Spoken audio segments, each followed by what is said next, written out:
Hey folks, welcome to Kaisers Kastle. Hope everybody's doing well out there right now. Um, Today's going to be easy for me. It'll be like a walk in the park. This is something I've taught before in person and something that I enjoy, a subject matter that I enjoy. Um, I wrote a lecturing to an empty chair page or thing on my page today on something that a lot of people do not think about. And it's basically stripped down adventure. I'm boiling it down two ways for a reason. I hope all you guys can hear me. Please let me know if you can't. If I'm not coming down 5 by 5, I'll make adjustments. With that being said, here's what I'll tell you about. I'll just read a bit of it to you. Every soldier / outdoorsman knows a few things about travel and what is needed. Cash, gear, and a prepared mind, body, and a set of skills. This is not intended to be a complete breakdown. Instead, I'm going to cover when you only have the clothes on your back, the gear on your belt, and maybe a possibles bag. That means everything else you had is gone. I'm now ad-libbing. I'm no longer on it. I'm going by what my intent was. I use the 2 in 1 and the 1 is none theory.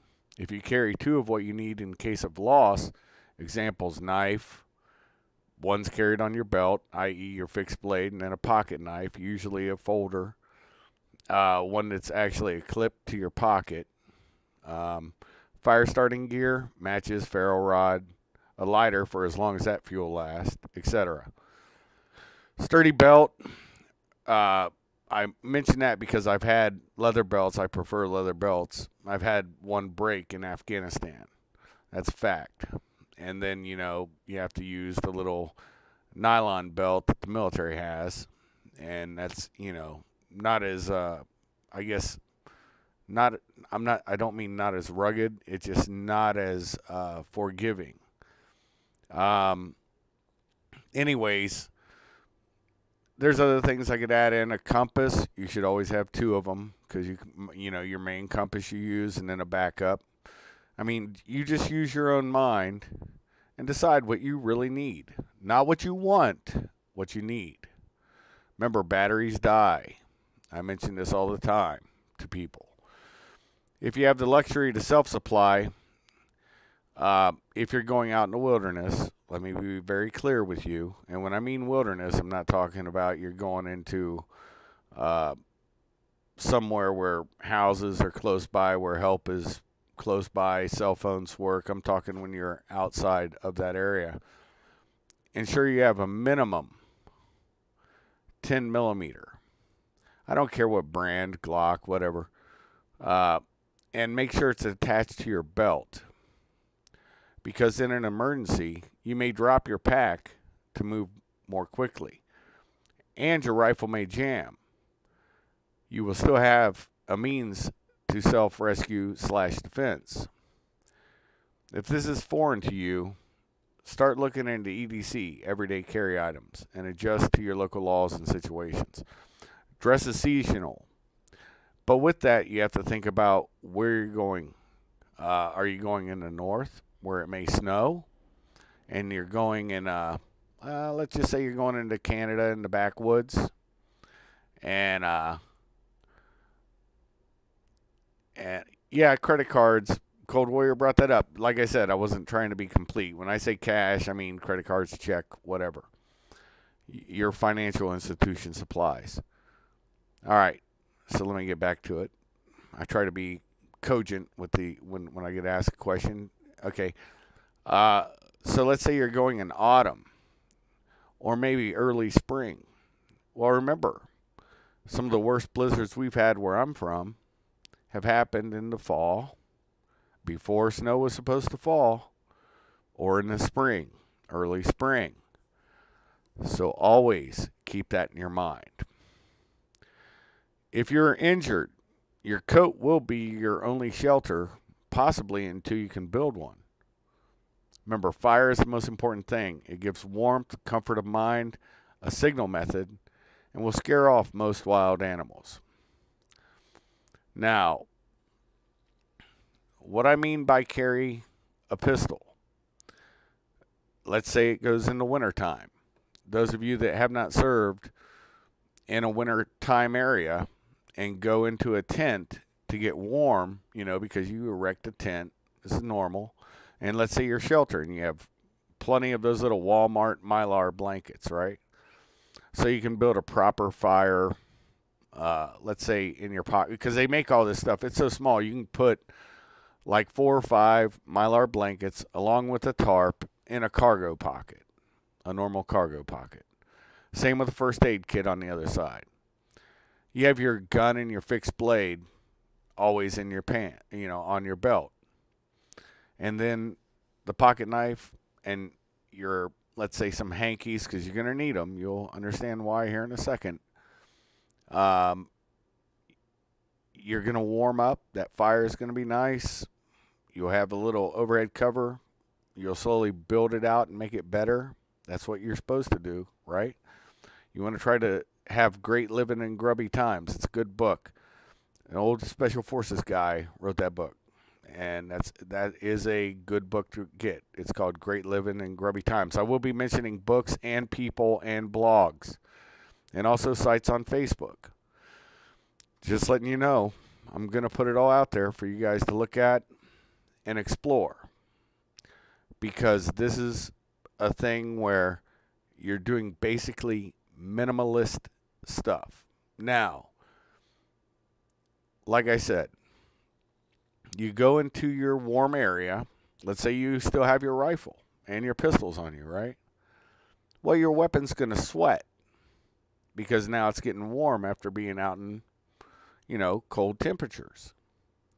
Well, once you go back outside, it's a very real possibility that your weapon will freeze. What that means is what you have in the chamber, if you have something in the chamber,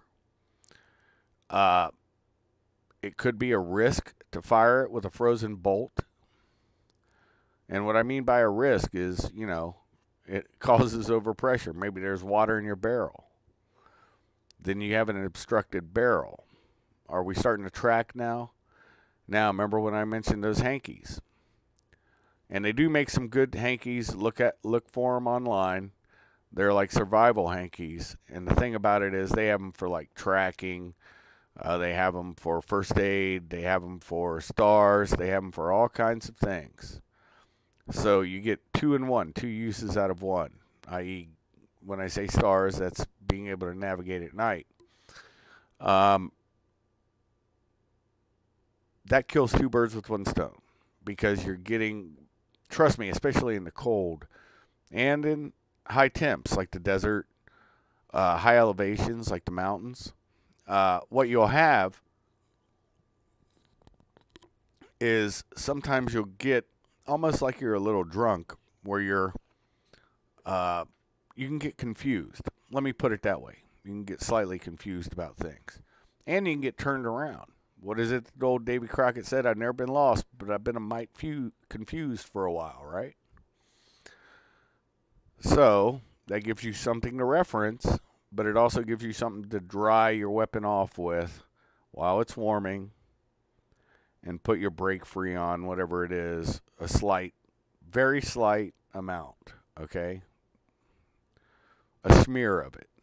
Easy way to put it. And then you can go back out, and less chance of that kind of thing happening. And you can run a bore snake through the barrel to make sure there's no water in it if it heats up that much. So now we're into the meat of it. Let's say everything fails and you have to run. I wanted to write carnivore instead of wild animal, but I didn't, because in certain places in the U.S., moose kill more people, and they're plant eaters, right? But they're in rut. A deer can kill you if it's in rut and you're in the way of its girl. They only have that season, and they want to fight to get to what they need to get to, okay? You can be gored, and you can find a video. It used to be on ogreish.com, but I'm sure some sick person has put it on YouTube somewhere, where some guy's being dragged through a town. I think it was in Maine. I could be wrong. It might have been Oregon or Washington. And he's dead, but he's all wrapped up in the moose's horns.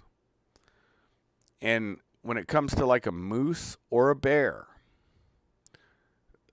you have to be prepared. If your rifle goes down or if you lose it, something happens, it breaks, I don't know.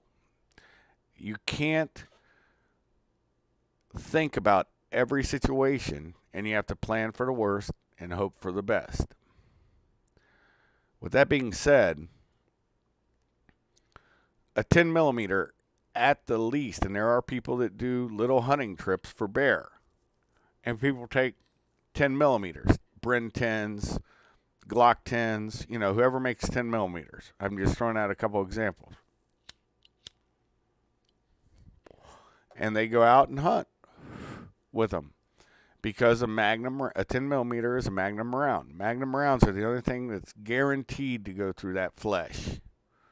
And still, you're going to have some good marksmanship because some of that bone will protect a lot of their vital organs, and you better know what you're looking at for the area you're going to. Okay, that's pretty much what I wanted to cover for the winter time. Now, except for one thing. I will tell you a good book, if you can find one. It's the Field Manual, FM 21-76 on survival. And it's 15, which is their, they like chapter them out. And it's 15-1 if I remember right. I'm pulling it out to make sure.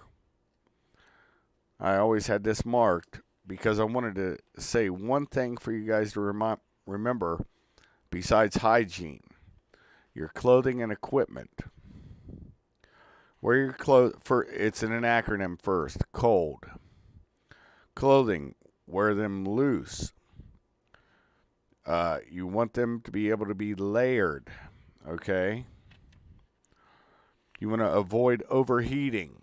So there's your clothing, loose.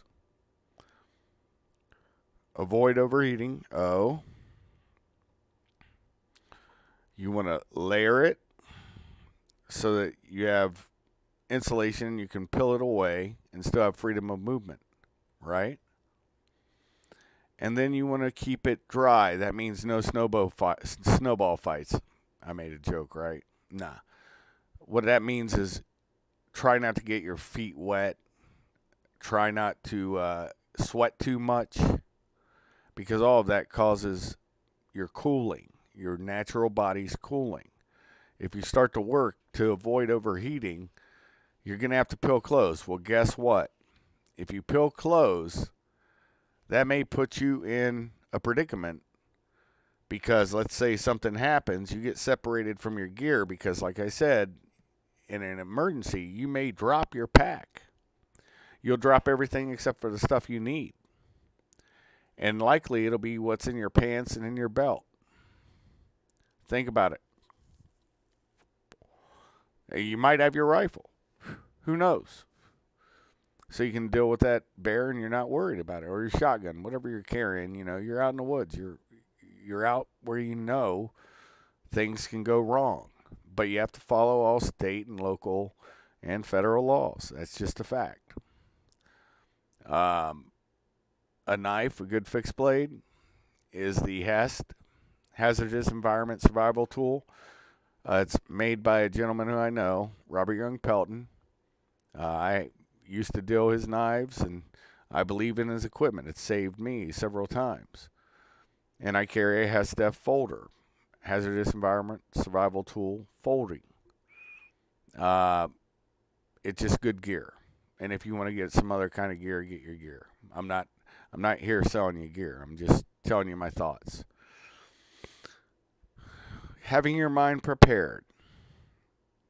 Like I said, watch some videos on when animals attack. I'm sure you guys already do that. But there is a good book I suggest everybody. It's a bit dated. I think it was written in the 70s when I got it.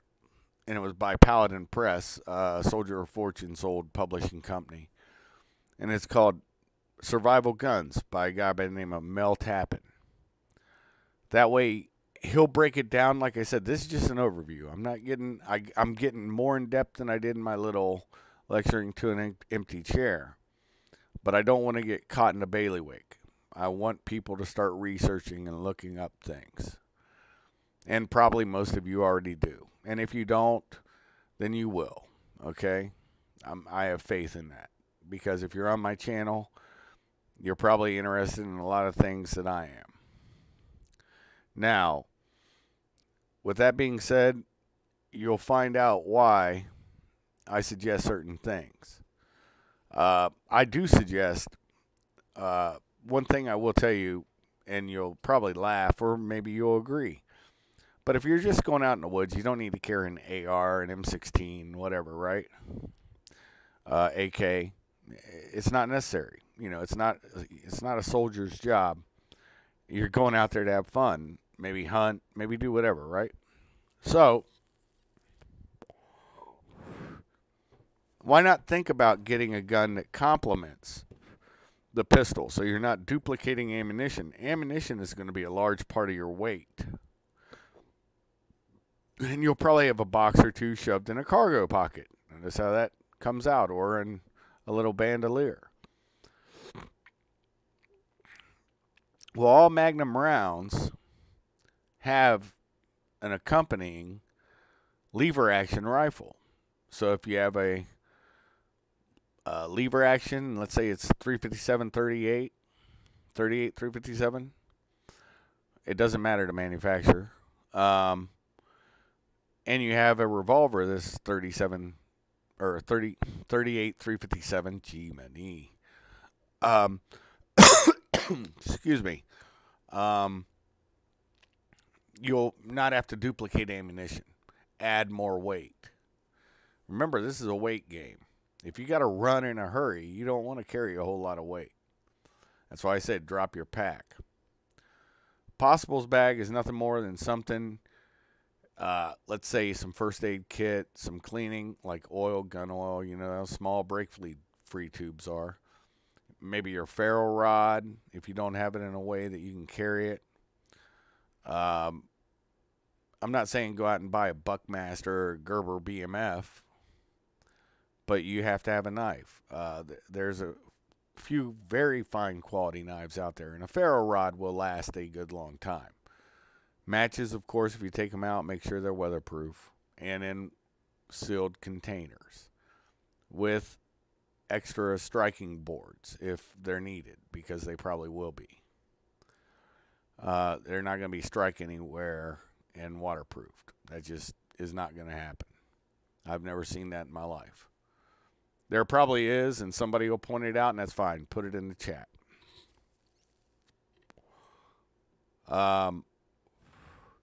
What we're talking about is basic stripped down. And that way you're understanding that everything's gone sideways. Something happened.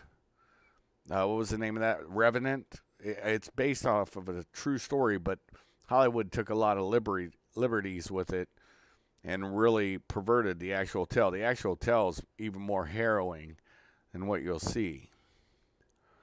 Now, I will tell you one place to go, and this is free advertisement for him. He didn't ask me for it, but I'm going to tell you about it. There's a place called Survival Resources online. It's owned by John McCann. He's a hell fellow well met, a good man, former Marine. He's written some books, and you can buy them all on Survival Resources. Bug Out, Reality versus Hype, Build the Perfect Survival Kit, and he goes all the way down to micro kits. So if you're confused on how to build one, an excellent resource. Stay Alive, Survival Skills You Need. Those 3 books, I would suggest those. If you want to get more in depth, you can go to Survival Blog by James Wesley Rawls. Definitely, if you're just on Facebook or something, they have Survival Guide. I believe Dan Torres and another gentleman are the ones who started it. And if memory serves, Christopher Nurgis, if you like Yule Gibbons, he studied under Yule Gibbons. Excellent plant guy, knows it all, just like Yul Gibbons, live off the earth, right? I'm not going to negate Dave with Pathfinder. He's out here in same state I'm in. He Pathfinder. That's a good. If you're going to take classes, find somebody that does this for a living. Now, the one philosophy everybody has is none of this works unless you practice with it. And what I mean is, you don't have to go out in the middle of some national forest the first time to practice. That's the wrong-headed methodology, because maybe you don't have everything worked out in your mind. You might be a beginner, and you might be an experienced survivalist. And yes, I'm using the term survivalist because it's more fitting than prepper and all these other things. What I will tell you is, if everything goes sideways, I call it backyard camping. That's how I taught my son winter survival skills. It was in my own yard. Because if things got hairy, if something happened, somebody hit their foot with an axe, something stupid. During training, there's no sense in putting your life at risk or somebody else's life at risk just to train and learn to do something. It makes no sense. You can do it in your backyard. And you can use proper things, but do try to incorporate some of the things like, a tarp, some Mylar blankets for winter camping. Or I say blankets, but you know what I'm talking about. You buy them at Walmart for like $4.50. They're little things, maybe 4x3, fold out big. Tie them up with some cordage. Everybody carries 550 cord with them. Take a minimum of 50 to 100 foot. And if you say, well, how are you going to put all that in your pocket? You don't have to with the cord. You can actually make a roundy round, put it around you like a bandolier. You don't have to carry it. I do believe in wool. I will tell you this. Wool blankets, and it's because wool will keep you warm even when wet. Okay? On your coat, if you're going somewhere and anything can go wrong, make sure it's semi-waterproof or water-resistant. Make sure it's at least going down to kind of your calves, like a military overcoat, something like that. And the purpose for that is because it's going to be your only windbreak if you get hurt. You want to cover as much mass of your body so the wind doesn't take all your heat away. Wear a hat also, or take one with you, okay? That's just my 2 cents on this, and make sure it's wool. Like I said, I'm a fan of wool, but I'm also a fan of some of the modern things like Gore-Tex. If I could find me a Gore-Tex ankle length, or not ankle length, but a calf length coat, I would buy it.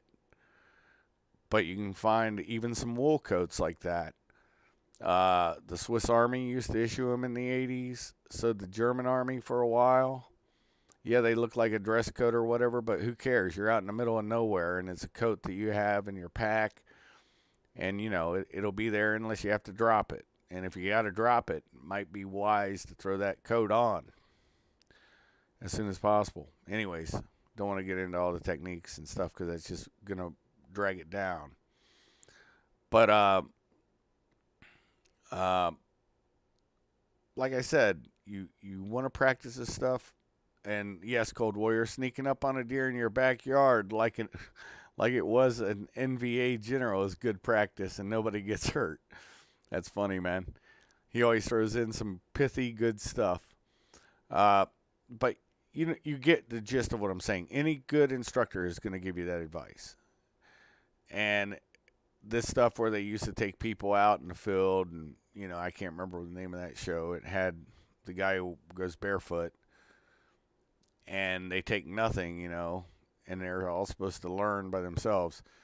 That's just fraught with danger. I mean, there are stories. You can believe this or not, but you can find them online, and I believe McCann talks about it, one of them in the book. I don't know if this is the one or not, but there's a Scottish guy that was a known survivalist.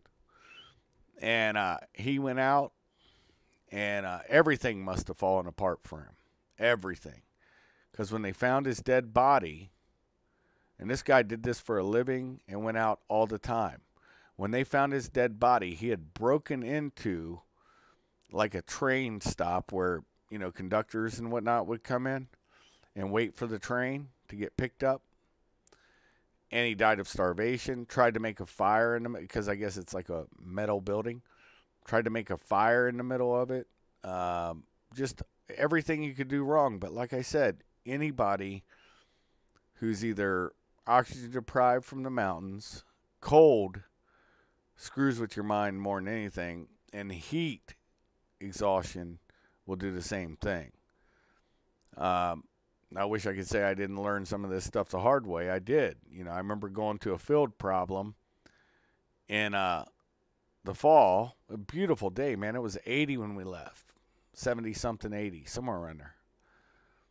And the only thing I put in there was a woolly pulley. And that night, temperatures dropped. Oh, I did have my Gore-Tex jacket. I take that, or not my. There was no Gore-Tex back then. I just lied to you. It was a rubber with a rubber bitch. It's the shirt and pants and the boots, because I always kept my rain gear on me, and of course ponchos. Anyways, so here I was, just with the rubber that doesn't breathe. So I'm sweating. I'm always moist. The only part of my body that was not frozen, it snowed. I mean, it got down. It got down in temp.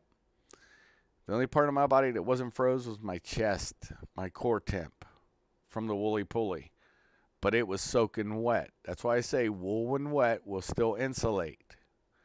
And the rubber just kept the wind off of it, because I still had to do the field problem. We were gone for about a week, and it was horrible. Every day I'd come back and thinking I'm going to, and guess what? It was tactical, so we couldn't build a fire. So I'd be putting my hands and everything over. Anytime I was using a heat tab, a hexamine tablet to heat up my mill. Yeah, this was still back when they were issuing out the last of the, what do they call them? Sea rats.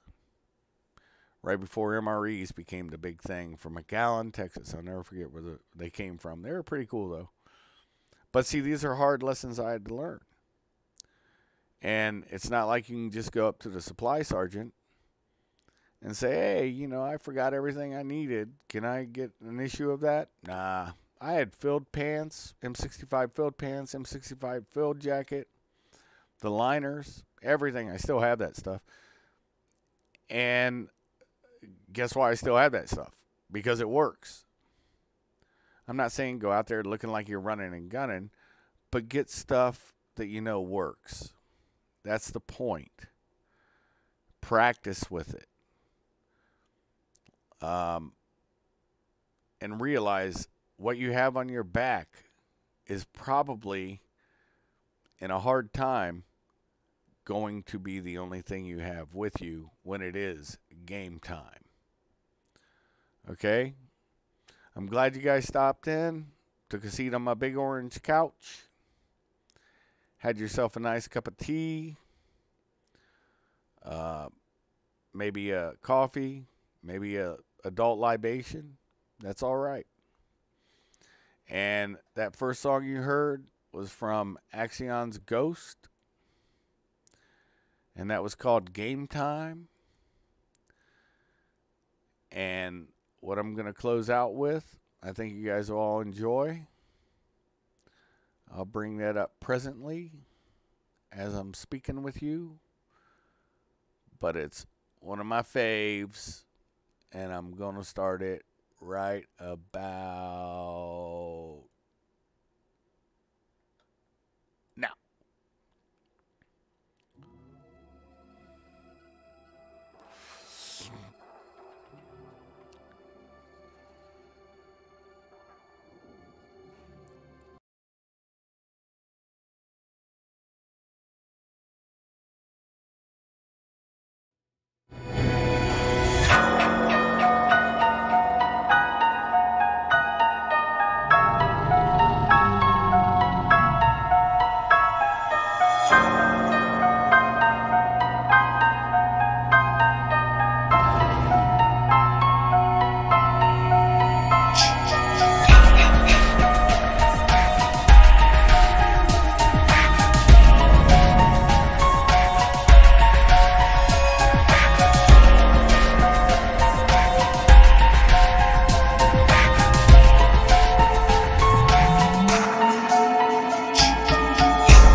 And that was Axion's Ghost.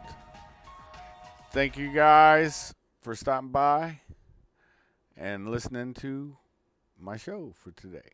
God bless, be well, be safe. Chef out.